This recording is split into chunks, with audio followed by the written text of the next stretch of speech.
Hi, welcome to my YouTube channel Malnad life with Reshma. ಇವತ್ತು ನಾನು ತೊಂಡೆಕಾಯಿನ ಉಪಯೋಗಿಸ್ಕೊಂಡು ಹೇಗೆ ತೊಂಡೆಕಾಯಿ ಮಸಾಲ ಕರಿ ಮಾಡೋದು ಅಂತ ಹೇಳ್ತೀನಿ. ನಾನೀಗ ತೊಂಡೆಕಾಯಿ ಮಸಾಲ ಕರಿ ಮಾಡೋದಕ್ಕೆ ನಾನಿಲ್ಲಿ ಒಂದು 1/4 kg ಆಗುವಷ್ಟು ತೊಂಡೆಕಾಯಿನ ತೊಗೊಂಡಿದ್ದೀನಿ. ನೀಟಾಗಿ ತೊಳೆದಿಟ್ಕೊಂಡಿದ್ದೀನಿ ನಾನಿಲ್ಲಿ.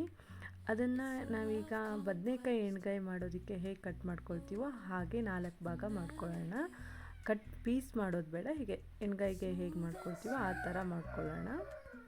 ಈ ತೊಂಡೆಕಾಯಿ 3/4% ಕುಯ್ಕೊಳ್ಳೋಣ. ಸ್ವಲ್ಪ ಅಷ್ಟೇ ಬಿಡೋಣ, ಇಲ್ಲಾಂದರೆ ಅದು ಬೇಯಲಿಕ್ಕೆ ತುಂಬ ಹೊತ್ತು ತಗೊಳುತ್ತೆ. ನಾವು ಈ ಥರ ಕಟ್ ಮಾಡ್ಕೊಳ್ಳೋದ್ರಿಂದ ಬೇಗ ಬೇಯುತ್ತೆ ಅಂತ ಹೇಳಿ. ಹಾಗೆ ನಾನಿಲ್ಲಿ ಎಲ್ಲ ತೊಂಡೆಕಾಯಿನೂ ಅದೇ ಥರ ಕಟ್ ಮಾಡಿ ಇಟ್ಕೊಂಡಿದ್ದೀನಿ. ಈಗ ಇದನ್ನು ಮಾಡಲಿಕ್ಕೆ ಮಸಾಲ ರೆಡಿ ಮಾಡ್ಕೊಳ್ಳೋಣ. ನಾನಲ್ಲಿ ಒಂದು ಮಿಕ್ಸಿ ಜಾರ್ಗೆ ಒಂದು 1/4 ಕಪ್ ಆಗುವಷ್ಟು ಶೇಂಗಾನ ಹುರಿದಿಟ್ಕೊಂಡಿದ್ದೀನಿ. ಇದಕ್ಕೆ ನೀವು ಗೋಡಂಬಿ, ಬಿಳಿ ಎಳ್ಳು ಯಾವ್ದು ಬೇಕಾದ್ರೂ ಸೇರಿಸ್ಕೊಳ್ಬಹುದು, ಮೊಸರು ಕೂಡ ಸೇರಿಸ್ಕೋಬಹುದು. ಇದಕ್ಕೆ ಒಂದು 4 ಬ್ಯಾಡಗೆ ಮೆಣಸು, ಹಾಗೆ 1 ಗೆಡ್ಡೆ ಆಗುವಷ್ಟು ಬೆಳ್ಳುಳ್ಳಿ, ಹಾಗೆ 1 ಕಪ್ ಆಗುವಷ್ಟು ಕಾಯಿ ತುರಿನ ನಾನು ಯೂಸ್ ಮಾಡ್ಕೊಳ್ತಾ ಇದ್ದೀನಿ. ಅದ್ರ ಜೊತೆಗೆ 1 ಚಮಚ ಆಗುವಷ್ಟು ಧನಿಯಾ ಕಾಳು, ಹಾಗೆ ಸ್ವಲ್ಪ ನೀರನ್ನು ಸೇರಿಸ್ಕೊಂಡ್ಬಿಟ್ಟು ನೀಟಾಗಿ ರುಬ್ಕೊಂಬರೋಣ.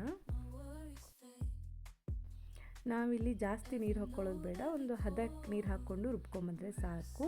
ಇವಾಗ ಒಂದು ಪ್ಯಾನನ್ನು ನಾವು ಸ್ಟವ್ ಮೇಲೆ ಇಟ್ಟು ಅದು ಕಾದ್ಮೇಲೆ ಎಣ್ಣೆ ಹಾಕ್ಕೊಂಡು, ಎಣ್ಣೆ ಸ್ವಲ್ಪ ಕಾದಾದ ಮೇಲೆ ನಾವು ಕಟ್ ಮಾಡ್ಕೊಂಡಿರೋಂತಹ ತೊಂಡೆಕಾಯಿನ ಸೇರಿಸ್ಕೋಬೇಕು.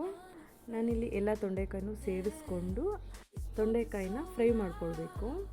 ಇದು ಒಂದು ಗೋಲ್ಡ್ ಬಣ್ಣಕ್ಕೆ ಬರೋ ತನಕ ಫ್ರೈ ಮಾಡ್ಕೊಳ್ಬೇಕು. ಇದೊಂದು ಫ್ರೈ ಮಾಡ್ಕೊಳ್ಳೋದಕ್ಕೆ ಒಂದು 10 ನಿಮಿಷ ಬೇಕಾಗತ್ತೆ. 10 ನಿಮಿಷದ ತನಕ ಫ್ರೈ ಮಾಡ್ಕೋಬೇಕು. ಈ ಬಣ್ಣಕ್ಕೆ ಬಂದರೆ ಸಾಕು. ಈ ಬಣ್ಣಕ್ಕೆ ಆದ್ರ ಮೇಲೆ ಅದನ್ನು ನಾವು ಒಂದು ಬೇರೆ ಪಾತ್ರೆಗೆ ಅದನ್ನೆಲ್ಲದನ್ನು ತೆಗೆದು ಹಾಕ್ಕೊಳ್ಬೇಕು. ಅಷ್ಟು ತೊಂಡೆಕಾಯಿನ ಹಾಕ್ಕೊಂಡಿದ ನಂತರ ಅದೇ ಪಾತ್ರೆಗೆ ಒಗ್ಗರಣೆ ರೆಡಿ ಮಾಡ್ಕೋಬೇಕು. ಅದಕ್ಕೆ ನಾನಿಲ್ಲಿ ಸ್ವಲ್ಪ ಸಾಸಿವೆ ಹಾಗೆ ಸ್ವಲ್ಪ ಜೀರಿಗೆನ ಸೇರಿಸ್ಕೊಂಡು ಅದನ್ನು ಒಂದು ಸ್ವಲ್ಪ ಕೈ ಆಡಿಸ್ಕೊಂಡು ಅದಕ್ಕೆ ನಾನೀಗ ಒಂದು ಕಡ್ಡಿ ಆಗುವಷ್ಟು ಕರಿಬೇವನ್ನ ಸೇರಿಸ್ಕೊಂಡಿದ್ದೀನಿ. ಆಮೇಲೆ ಇಲ್ಲಿ ನಾನು ಒಂದು ದೊಡ್ಡ ಈರುಳ್ಳಿನ ಕಟ್ ಮಾಡಿ ಇಟ್ಕೊಂಡಿದ್ದೀನಿ. ಆ ಈರುಳ್ಳಿನ ಸೇರಿಸ್ಕೊಂಡು ಆ ಈರುಳ್ಳಿ ಬೇಯಬೇಕಾದ್ರೇ ನಾವು ಉಪ್ಪು ಮತ್ತು ಅರಿಶಿನ ಪುಡಿ ಹಾಕಿದರೆ ಬೇಗ ಬೇಯುತ್ತೆ. ಹಾಗಾಗಿ ನಾನು ಉಪ್ಪು ಮತ್ತು ಅರಿಶಿನ ಎರಡನ್ನೂ ಸೇರಿಸ್ಕೊಂಡು ಅದು ಫ್ರೈ ಮಾಡಿಕೊಂಡೆ ಒಂದು ಸಲ. ಅದಾದ್ರ ಮೇಲೆ ಒಂದು ಟೊಮೊಟೊ ಹಣ್ಣು ಇಟ್ಕೊಂಡಿದ್ದೆ, ಆ ಟೊಮೊಟೊನ ಅದಕ್ಕೆ ಸೇರಿಸ್ಕೊಳ್ತಾ ಇದ್ದೀನಿ. ಅದು ಕೂಡ ನೀಟಾಗಿ ಸಾಫ್ಟಾಗಿ ಬೇಯೋ ತನಕ ಹುರ್ಕೋಬೇಕು. ಅದು ಸಾಫ್ಟಾಗಿ ಆದ ನಂತರ ಅದಕ್ಕೆ ನಾವು ರುಬ್ಕೊಂಡಿರೋ ಮಸಾಲನ ಸೇರಿಸ್ಕೊಳ್ಬೇಕು. ಅದಕ್ಕೆ ಇವಾಗ ಒಂದು ಸಲ ತಿರುಗಿಸ್ಕೊಂಡು ನಾವು ಮಿಕ್ಸಿ ಜಾರಲ್ಲಿ ಇತ್ತಲ್ಲ ಅದನ್ನೇ ತೊಳೆದು ಒಂದು ಸ್ವಲ್ಪ ನೀರು ಯೂಸ್ ಮಾಡ್ಕೊಳ್ತಾ ಇದ್ದೀನಿ. ಇದು ತೀರಾ ಗಟ್ಟಿನೂ ಇರಬಾರ್ದು, ತೀರಾ ನೀರು ಇರಬಾರ್ದು, ಒಂದು ಮೀಡಿಯಮ್ ಹದಕ್ಕಿದ್ರೆ ಸಾಕು. ಈಗ ನೀರನ್ನು ಸೇರಿಸ್ಕೊಳ್ತಾ ಇದ್ದೀನಿ. ನಮಗೆ ಈ ಗ್ರೇವಿ ಅನ್ನೋದು ಇಷ್ಟು ಹದ ಇದ್ದರೆ ಸಾಕು, ಇಷ್ಟು ದಪ್ಪ ಇದ್ದರೆ ಸಾಕು, ತೀರಾ ನೀರಿರೋದು ಬೇಡ. ಇವಾಗ ನಾವು ರುಚಿಗೆ ಎಷ್ಟು ಉಪ್ಪು ಬೇಕು ನೋಡಿ ಇವಾಗಲೇ ಸೇರಿಸ್ಕೊಳ್ಳೋಣ. ಕಡಿಮೆ ಆದರೆ ಮತ್ತೆ ಸೇರಿಸ್ಕೊಳ್ಬೋದು. ಇವಾಗ ಒಂದು ಅಂದಾಜಿಗೆ ಎಷ್ಟು ಬೇಕು ಅಂತ ನೋಡಿ ಅಷ್ಟು ಸೇರಿಸ್ಕೊಂಡಾದ್ಮೇಲೆ ಮೊದಲೇ ಫ್ರೈ ಮಾಡಿ ಇಟ್ಕೊಂಡಿರೋ ತೊಂಡೆಕಾಯಿನ ಇವಾಗಲೇ ಸೇರಿಸ್ಕೊಳ್ಬೇಕು. ಅಂದರೆ ಖಾರನೂ ಹಸಿ ಇರೋದ್ರಿಂದ ಅದು ಅರ್ಧ ತೊಂಡೆಕಾಯಿ ಬೆಂದಿರೋದ್ರಿಂದ ಫುಲ್ ಬೇಯಲಿ ಅನ್ನೋದಕ್ಕೋಸ್ಕರ ಅದ್ರ ಜೊತೆನೇ ಹಾಕ್ಕೊಂಡು ನಾನು ಬೇಯಿಸ್ಕೊಳ್ತಾ ಇದ್ದೀನಿ.